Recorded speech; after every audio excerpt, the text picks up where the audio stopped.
30 seconds. I'm going to cue you a bit before time, David, just because of the right. Yep.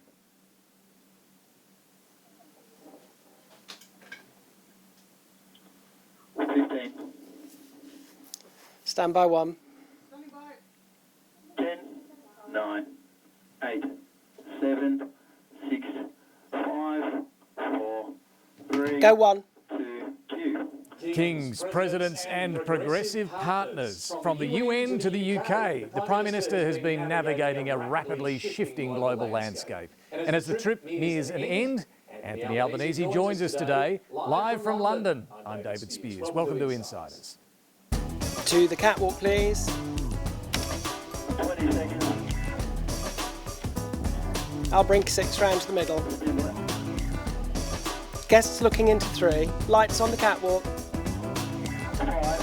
5 seconds. Bit more light if you can. Lovely.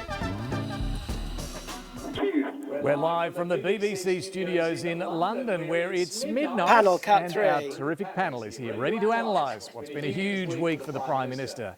He's just 6. back from meeting the King at Balmoral, and I sat down with Anthony Albanese while we were up in Scotland. We'll bring that to you in a moment. Animate. Here in London, like-minded progressive leaders met to discuss the rise of anti-immigration populists on the right and how to counter them.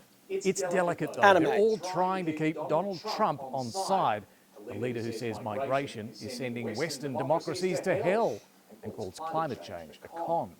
The Prime Minister now has a White House meeting locked in after a productive few days at the UN, which also included recognising Palestinian statehood. Canberra package. Australia has now Very well done, everybody. So we're on the making the news sequence next. So we're on the other side of the catwalk. Let's do what we need to do. We need to do catwalk wide shot, repo panel, repo soft to panel walk. Leaders finding strength in numbers as they defy the Trump Okey-doke. administration. So we're coming out to 6 off this package, and then we are Hamas will have no role in government. Canberra doing full frame graphics. Then we're back in vision on 6, pushing in. Then turn to 7. Then the walk. Foreign policy is not in the nation's. The leaders spoke briefly today at Their countries are going to hell. Roger. Selfies, summits and Pushing in. sit-down meetings, a lot has been packed in over the past week. Australia's bid for a seat on the UN Security Council has also been revived.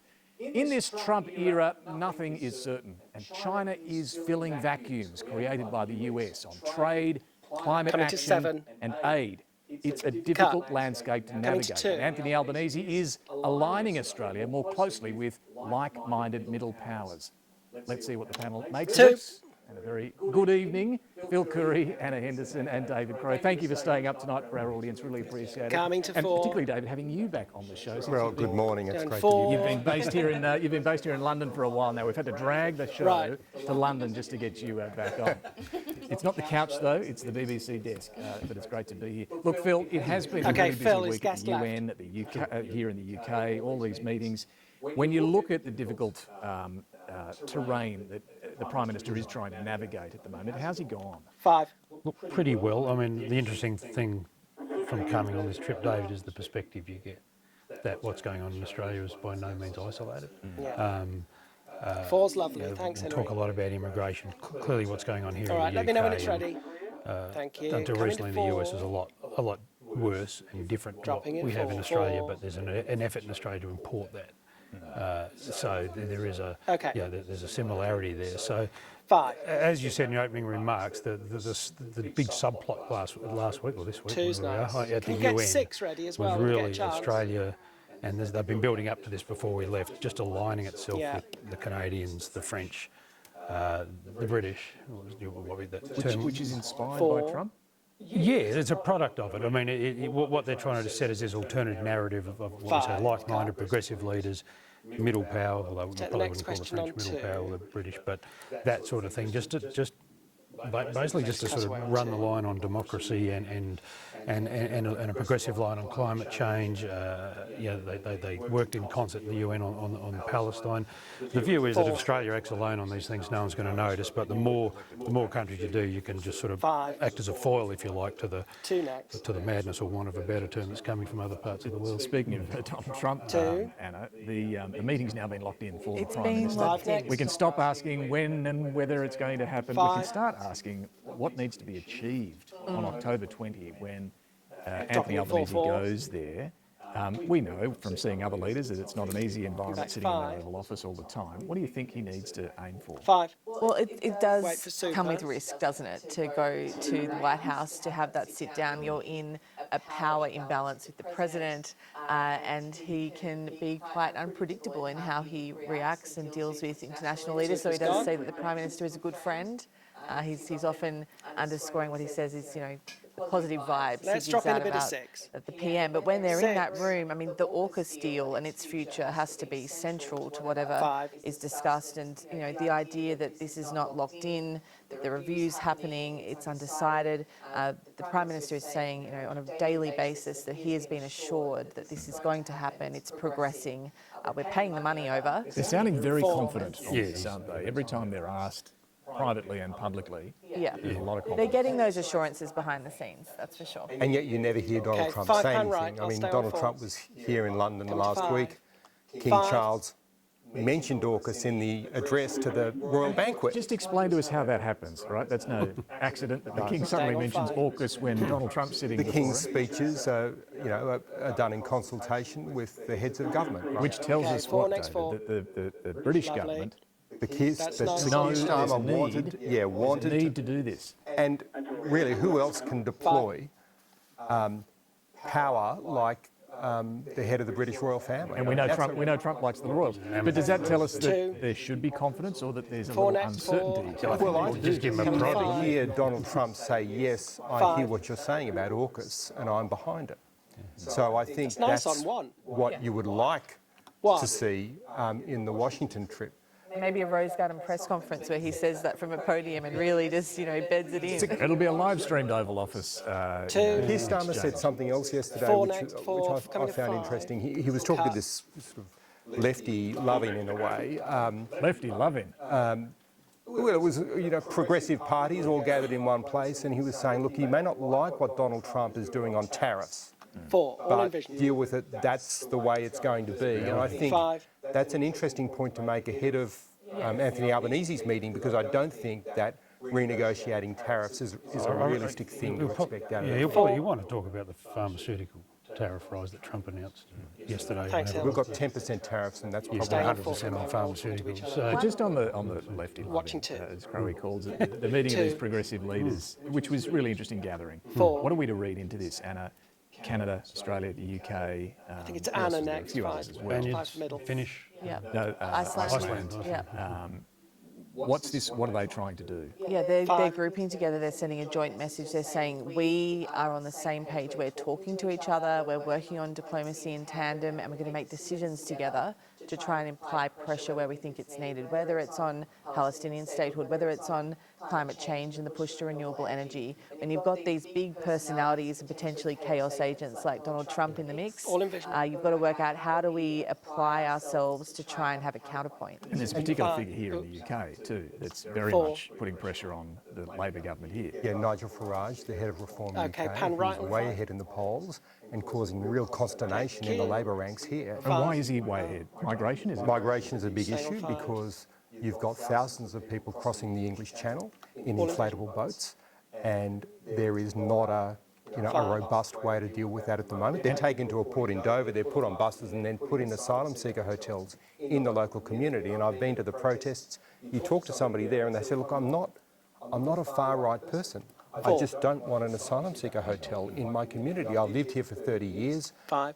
My children can't get 1 is nice. affordable Dropping in 1. housing, and they're bringing in these people to take over the hotel. 5. So there's a lot of And the fact that the aggravation at the Reform lower Party levels. is ahead of Labor in the polls 2. and way ahead of the Conservatives in next. the polls, had this comment from Keir Starmer yesterday at that That's a conference. grab. Didn't quite work there, did I? So he picks up on 3, yeah? Stand by 5 seconds. Labor and reform. Q. Now, is he serious about saying that 4. Nigel Farage is his main opponent, or is this about stirring up the Conservatives? No, I think no. It's I thought he made in that Pan same left thing. on, Starmer guess said left that on 5. centre-right parties in Europe are dead. Basically, they've withered on the vine, and this is the new Conservative that you face as a Labor movement. Yeah. But the difference was I was watching that, and Albanese sort of sitting there not saying much. He's on this panel with Mark Carney, the Canadian, and the Finnish, it's not Finnish, Icelandic. Yeah. Sorry, it's past midnight. Should have worn my pyjamas. The Icelandic PM. And the problems that Starmer was describing were largely a consequence of their woolly-headedness about not closing their borders. And you can sort of see Albanese. It's a shame the MC was so hopeless, because the question you would have asked is, what advice have you got for this bloke? It's not as accentuated in Australia, because we would have been in that spot had they not got tough on borders 10 years ago. He said we shouldn't be squeamish. Yeah, he did a mea culpa. He basically said we've been too squeamish in calling this And out. look at what I just said about today's news, where He's building 12 towns. Building 12 towns, a lot of housing. And he's bringing in a mandatory ID card. So if the Parliament lets him, sorry, Dave, well, you have to. If you don't have one of these things, you cannot work. So it's that taking sugar off the table. So we've been through this at home. Now, that ID card is going to be a huge debate for years, but what it's also done is it's presented Nigel Farage at Reform UK with something that Farage can't accept. So Starmer, whether it works or not, is trying to wedge Nigel Farage. Digital ID, so that you've got to have a digital ID before you can get a job in the UK, and a legal migrant won't be able to get a job. And Farage is saying no to that. So there's a long way for this to go. It's 4 years till the next election. One of the reasons why it's difficult for someone like Keir Starmer to take on Nigel Farage and other similar like-minded leaders facing right-wing populist opponents. I caught up with Alastair Campbell, former communications director of Tony Blair, now the co-host with Rory Stewart of the terrific Rest is Politics podcast here in the UK. We spoke for our podcast this week, and he touched on the threat that Farage really poses to Labor. On 3.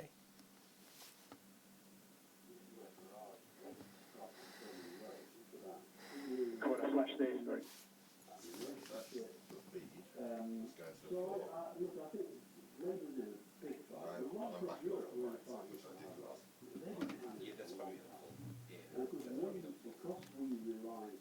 So 10 seconds, go and say that.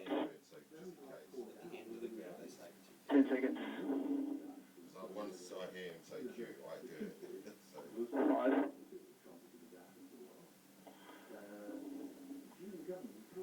Q.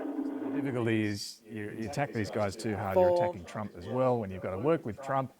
Hardly anybody mentioned Trump yesterday, all Five, these right. leaders, but clearly they are waking up a bit too late to what's happening on the right and realising that the old messages from left-wing parties are not resonating, and they've got to adjust. The Icelandic PM said, what we've been doing is we've been talking at people, not with them. So they're trying to reconnect with this huge constituency that's drifting away. I think it's a little bit more granular than just not being seen to be defending Trump. Albanese did this himself when we had those anti-immigration marches. Remember, he cautioned his caucus, not everyone there is a right-wing nut, right? Yeah, because there are people, as David pointed out, who have legitimate concerns and don't consider themselves, hard right or far right. They have those concerns, so there's a sensitivity there. The difference that we were saying before when we asked the PM yesterday, he basically played down the prospect of a far right, for want of a better term, hard right party taking hold in Australia to the extent it has here, because A, he said we control our borders, and B, as he told that seminar, this government has spent a lot of effort on increasing wages. They've had a wage rise in Britain for 15 years, and so people feel mugged by the system. We do have some real wage growth. We still have, and Labor's kept in place the sovereign borders measures of turning back. But they're mindful. They're mindful of sort of trying to lift people who feel like they're falling through the cracks in the system. There's another difference, which is that Trump and Farage, they go out there, they freewheel, they talk, and people go, you're just talking from the heart, or you're just talking from your experience. And then you have these very cultivated political leaders on the centre-left who are coming out and have gone through party machines and have a very different approach, very disciplined, and sometimes very repetitive, and they don't seem to be resonating in at least some countries, like here in the UK, with the population. They're not grabbing the attention in the way that those others are. This interesting line about predatory grievance, about the way in which the right wing taps into this sense of grievance in the community. And the grievance is real. And the big mystery in the UK is whether that's going to succeed for Farage over 4 years. Tell you what, right now, whether he needs to actually have a solution.